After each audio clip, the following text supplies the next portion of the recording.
za žrtve komunistične revolucije. V imenu Očeta in Sina in Svetega Duha. Amen. Oče naš, ki si v nebesih, posvečeno bo tvoje ime, pridi k nam tvoje kraljestvo, zgodi se tvoja volja, kako na nebesih, tako na zemlji.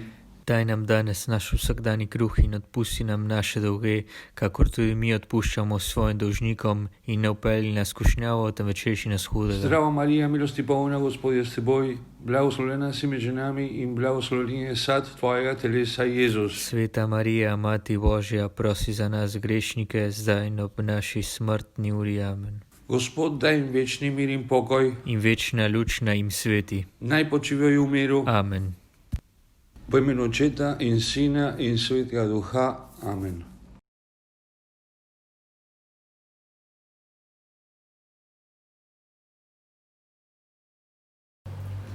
Dragi rojaki, draga mladina, zopet smo zbrani pred Balantičevim kipom, kjer vsako leto počastimo in slavimo naše pobite junake, mučence in žrtve komunistične revolucije. Pred 75 leti je povelje iz Beograda ukazalo njih likvidacijo in ta ukaz je sklenil njih usodo in tudi našo, njih potomcev. Pomorjeni so bili zaradi temeljnih vrednot, ki so bile takrat nevarne za komunistično revolucijo. Mati, domovina, Bog je bilo geslo, ki si so ga izvolili. Na teh temeljih in v tem duhu sem bil vzgojen, kakor vsi po vojni izseljenci tukaj v daljni Argentini. Ti koncepti so še danes temelj našega skupnega in organiziranega življenja. Zato smo še danes tukaj. Zaradi teh idealov še vedno živimo kot zavedni Slovenci po tolikih let in generacij v Argentini. Domobranske koračnice še živijo med nami. Zato, ker besede mati, domovina, Bog so globoko zasidrane v našem slovenskem duhu. So besede, ki so nas Slovence kot svetilnik peljale skozi zgodovino in so še danes naš kažipot. Partizanske koračnice, ki so opevale sovjetske ideale, so že zdavnaj izumrle. Izumrle so, ker niso naše. Bile so uvožene samo zaradi komunistične revolucije. Mi, dragi rojaki, bomo še dolgo časa častili tiste, ki so s svojim življenjem plačali zvestobo vrednotam mati, domovina, Bog. In to bomo ponosno storili, ker se zavedamo, da to je bilo pravilno in to je bila resnica. In resnica vedno zmaga. Vedno. A nemirno bo naše srce, dokler se našim žrtvam in mučencem ne povrne dostojanstvo in se uradno poskrbi za dostojen pokop v blagoslovljeni prsti, ki jim pripada, ne pa v grabem, v katerem jim je bilo življenje vzeto. Ohranimo do njih hvaležen spomin. Slava jim!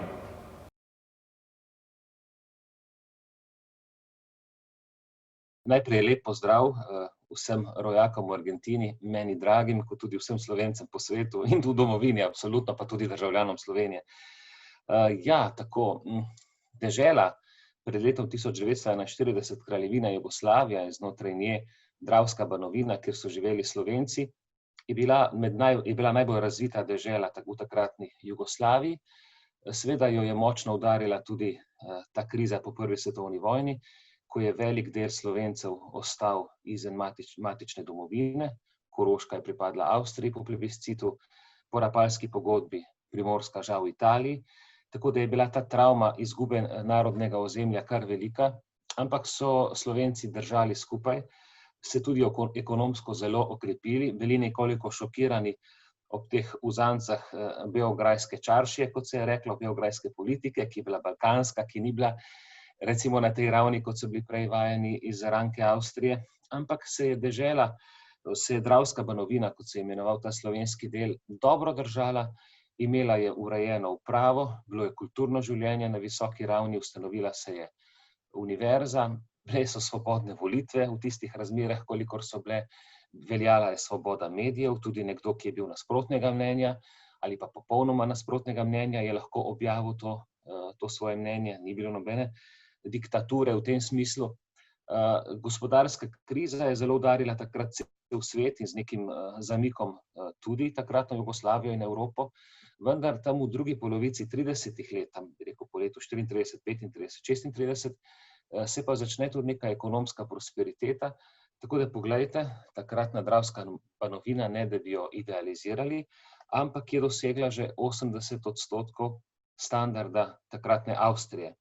Mi vemo, da potem po vojni v komunistični Sloveniji smo mogoče dosegali 25, ne vem, 30% avstrijskega standarda, ne. Tako da ta kazalec pove pravzaprav vse o tej prejšnji državi.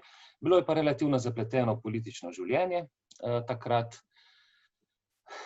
vodilna osebnost že iz časa Avstrije in potem tudi v celotno obdobje Kraljevine Jugoslavije do decembra 1940, ko umre, je bil dr. Anton Korošec, politik Slovenske ljudske stranke, ki je bila na volitvah vodilna sila, na zadnjih volitvah so dosegli 78% glasov, na primer, kar jih je mogoče tudi malo uspavalo, ne. Potem so bili liberalci, socialisti, ampak zelo majhne skupine. Komunistična partija pa je bila na prvih volitvah, je sicer še kandidirala, potem pa ne več, je bila prepovedana, kar je bilo razumljivo, ker so izvedli atentat na enega ministra, notranjega ministra, ubili so enega poslanca, načrtovali so atentat na kralja jugoslovanskega, tako da je bila ta stranka prepovedana in je delovala v ilegali, kar se je kasneje izkazalo kot njena priložnost. Ko se začne vojna, vojna je bila v zraku. Ta vodilna slovenska struktura okrog Slovenske ljudske stranke je bila nekoliko ošvahljena, ne, je bila nekoliko šibkejša, ker ta vodilna figura Anton Korošec je decembra 1940 umrl, vodstvo stranke je potem prevzel dr. Kulovec. V celotni takrat Dravski Banovini je vladalo izrazito, recimo, domoljubno vzdušje, ki so ga načrtno vzdrževale Slovenska ljudska stranka in tudi liberalci. Komunisti so pridobivali na popularnosti predvsem zaradi, recimo, nekih trenj, nekega splošnega nezadovoljstva, nekaj podobnega, kot je danes v svetu, ne. Ko se v bistvu medene levičarske ideje hitro oprimejo, sploh tistih, ki slabo poznajo razmere, ki slabo poznajo zgodovino in ki si mogoče ki v življenju niso tako uspešni in so ljubosumni na tiste, ki nekaj imajo, ki so se nekaj ustvarili, zelo poenostavljeno rečeno. In takrat je bilo podobno, ne.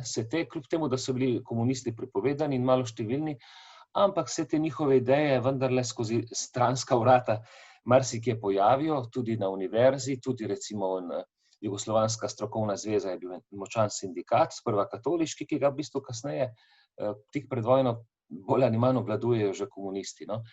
Ob napadu silosi na Jugoslavijo se te domoljubne sile združujejo, imamo prostovoljce, odhajajo proti Zagrebu, češ da se bo domovina branila. Vemo, da je jugoslovanska armada hitro razpadla, kako tudi ne, saj je bila napadena z vseh strani, končno je klonila eno leto prej recimo močna Francija in tako naprej. Nemčija je bila takrat neustavljiva.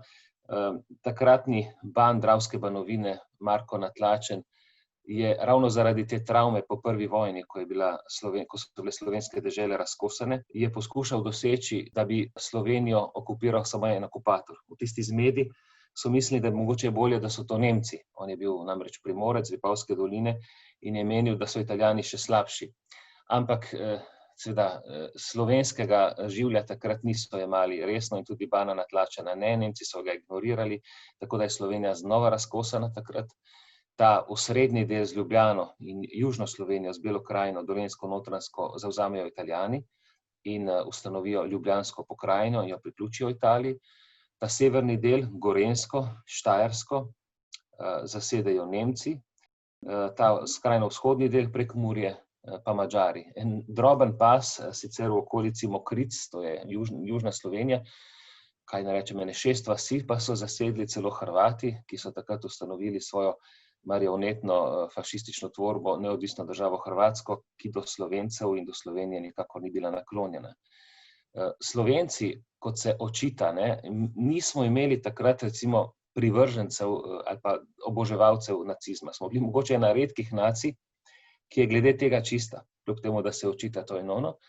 Res pa je, da smo imeli oboževalce stalinizma in komunizma in bolševizma, tako da zaradi pakta Hitler-Stalin so bili komunisti v zelo nenavadni situaciji po prihodu okupatorja in dejansko so se bratili z nacisti, ker je veljal pakt Hitler-Stalin.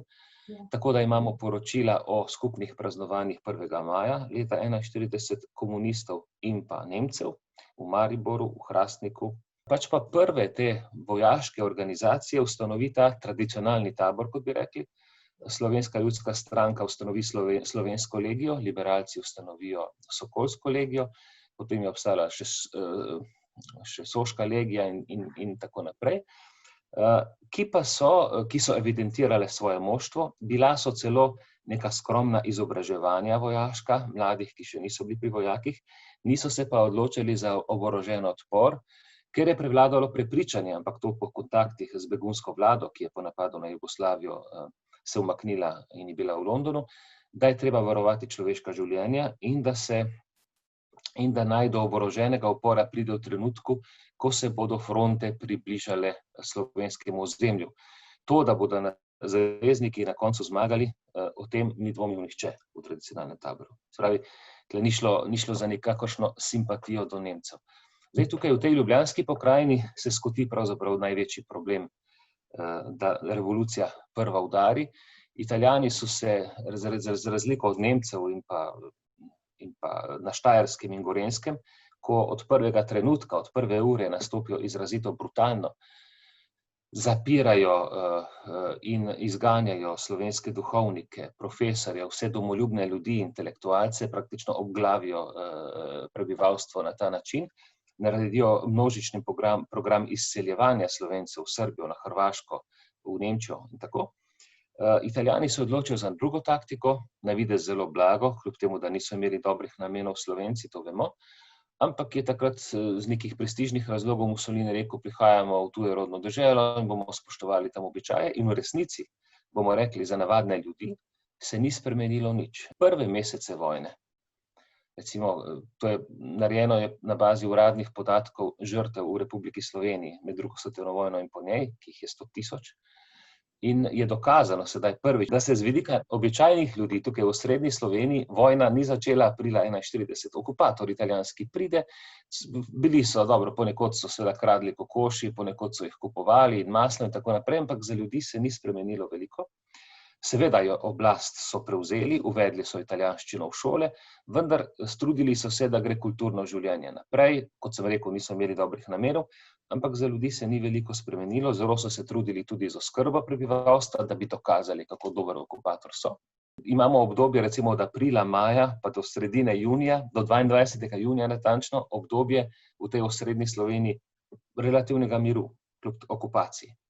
In nobenih žrtev posebnih, nobenih represalij.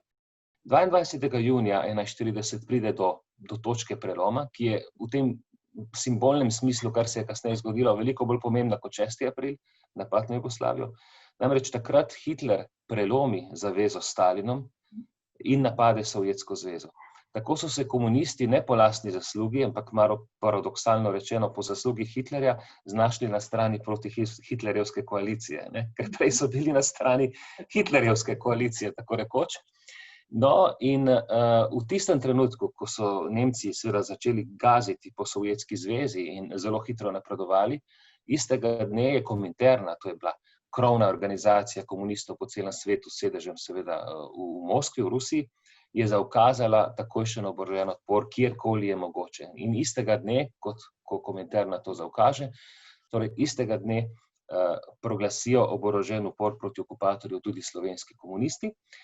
In v nekem smislu jim je šlo marsikaj tukaj po godu, namreč te domoljubne sile, ki sem jih že prej omenjal in so bile nabrane v tradicionalnem taboru med liberalci, med katoličani, delno so jih tudi pritegnili na ta način, ker so bili ljudje zavedni in bojevito razpoloženi, predvsem mladi, ki se včasih tudi niso zavedali celotnih posledic, ne, kaj se zgodi, če se pač napade okupatorja. Kominterna je zaukazala komunistom naj širijo, iščejo zaveznike za ta upor proti okupatorju. Ampak slovenski komunisti so bili, kar se tega tiče, še bolj premeteni kot boljševiki in tega niso storili.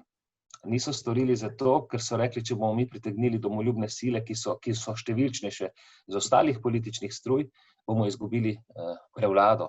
To jih je pa najbolj zanimalo, ker kot je Kardelj na enem posvetu na Dubravi pri Zagrebu leta 1940 rekel, ko se je vojna bližala in je bila v zraku, pravi, mi bomo v vojno kot komunisti stopili, se borili samo, če bomo lahko izvedli tudi revolucijo in prevzeli oblast.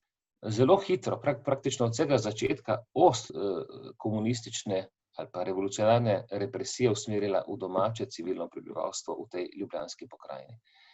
In recimo prve žrtve so bili celo primorski emigranti, ti, ki so pred fašizmom pribežali v Ljubljano in okolico. Tukaj imamo eno družino Čuk z dveletno hčerko je pobita aprila 1942, ena družina Jakopin pri Grosupljem, prav tako s 6-letnim najmlajšim sinom, tudi primorska družina, pobiti, zmasakrirani.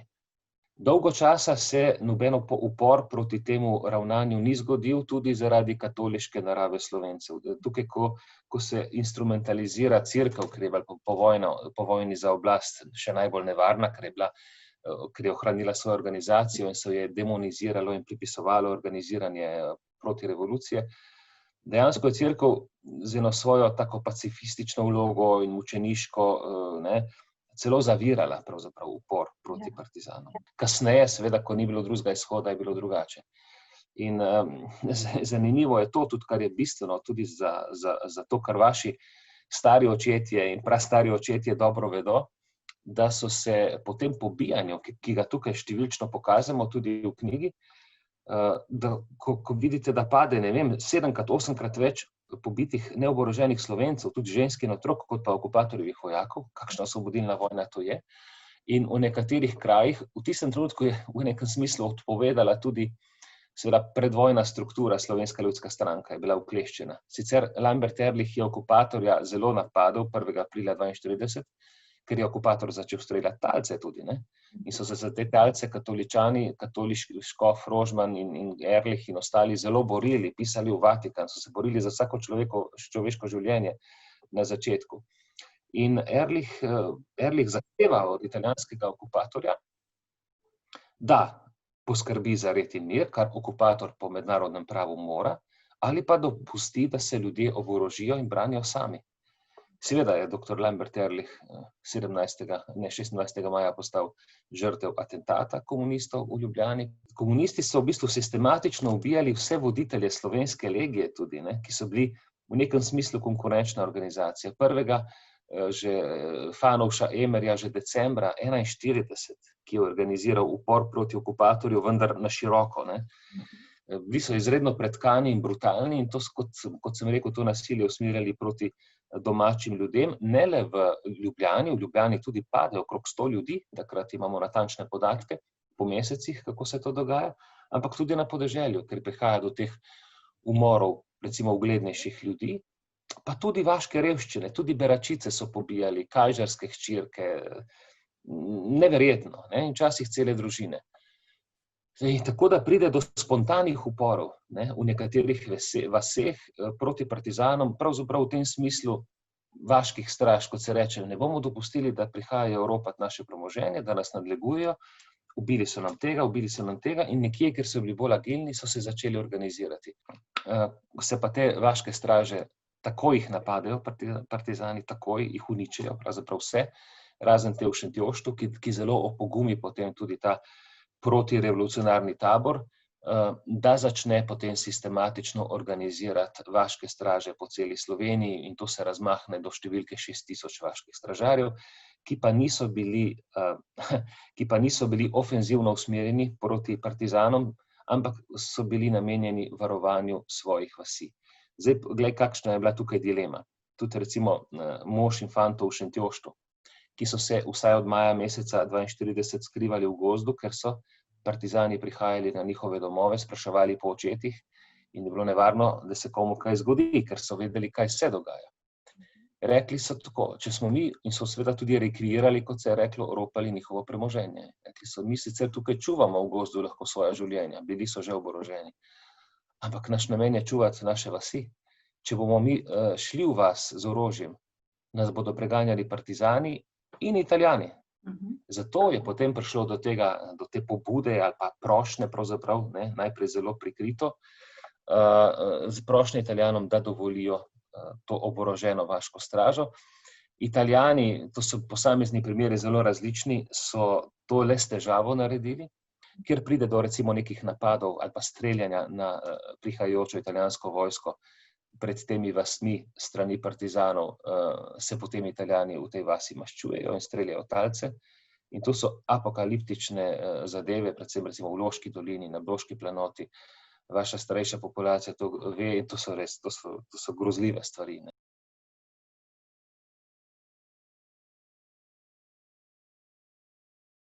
Glejte, kot se spomnimo nekoga, ki je umrl na križu pred več kot 2000 leti, se je treba spomniti tudi ljudi, ki so umrli mučeniške smrti in so iz vaših družin in so vaši sorodniki. To zahteva že neko osnovno civilizacijsko spoštovanje. Pa ne zato, da bi se stalno nekako ukvarjali s to temo, ampak zato, da se ne bi ukvarjali pravzaprav. Mi si moramo ta dan vzeti, da se počasti svoje drage. Mislim, da je to absolutno prav. Veste zakaj?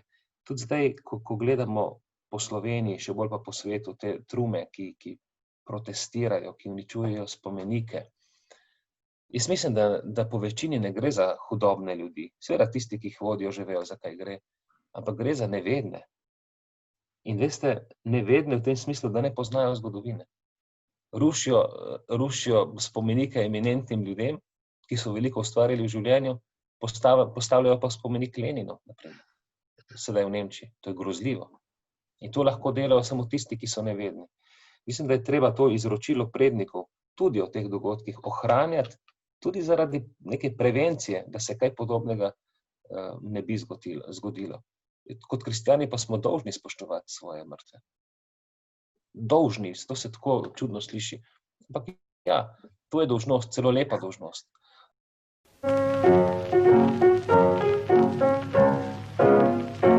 Naj čuje nas presveti Bog in zemlje rok, nam trojnice so novih krajev, duše vajnice radostno igrajo, mirne želji naše gestoje, saj sinovi smo Slovenije, naše ljube slavne matere, slogi bratskih valjaj Boga, vsa Slovenija.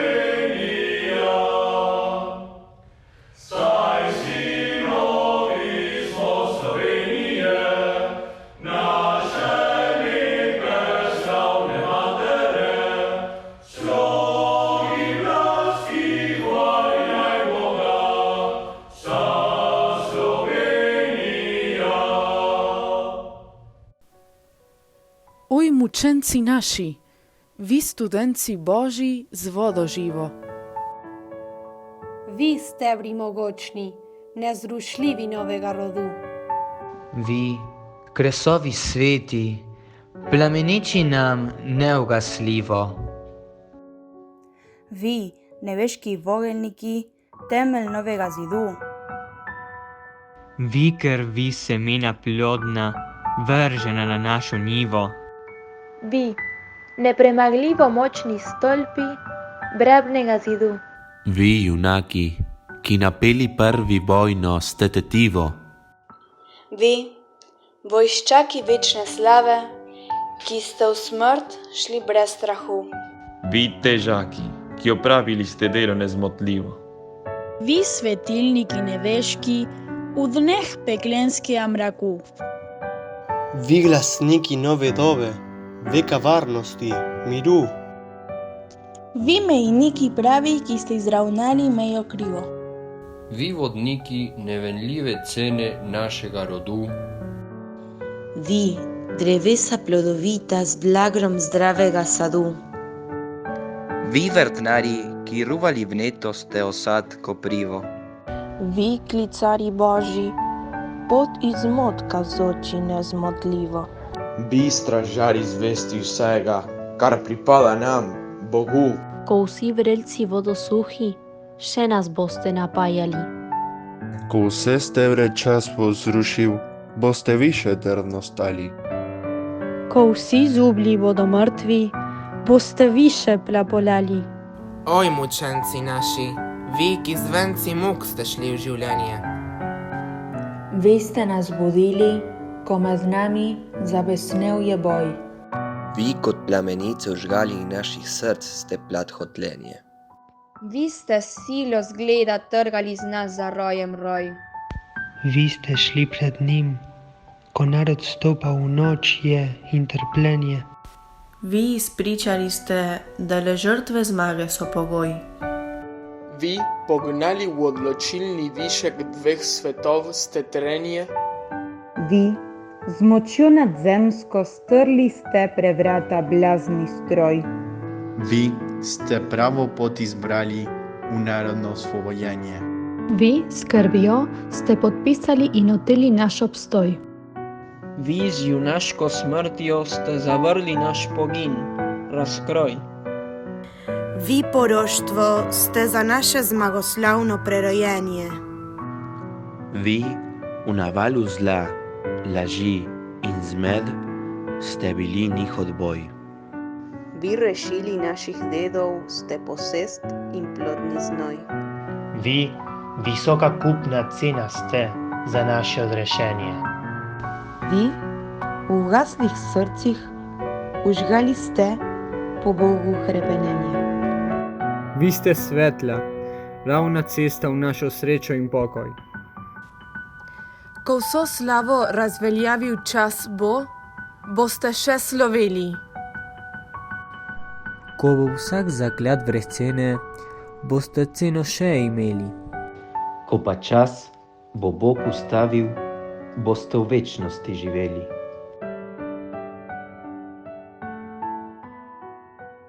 Oče, mati, brate in sestri, Oče, mesta, brate in sestri, pojmi skale večnega snega, to je moja domovina.